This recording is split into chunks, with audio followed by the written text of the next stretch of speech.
I don't have time. اللوك فظيع، اوعى من الفرو.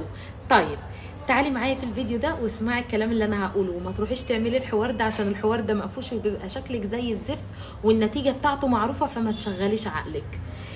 اللي بتروح تعملي اكونت فيك وتخش تكلموا منه هيرد عليكي، وكتاب الله هيرد عليكي وهيكلمك. خدي بقى الجديد، اول ما يرد عليكي بعدها ب5 دقايق هيطلب منك صوره، وبعدها هيطلب رقم الواتساب عشان الشات بتاع الانستجرام معلق فمش عارف يتواصل على الانستجرام. بعد 5 دقايق من الواتساب هتلاقيه بيحدد معاكي خروجه في نفس اليوم عشان يتعرف على الشخصيه اكتر، وتاني يوم حتى لو متجوز ولا خاطب. فما تروحيش تشغلي عقلك وتقولي لا لا لا لازم اعمل اكونت فيك واشوفه هيخوني ولا لا. هيخونك والله العظيم هيخونك. فما تروحيش تجري في الدنيا وتعملي حاجه هي معروفه. فبلاش تحطي نفسك في موقف ابن كلب، واخده بالك، لان كده كده هتتخاني. طب يا ايمان اعمل ايه لما اعوز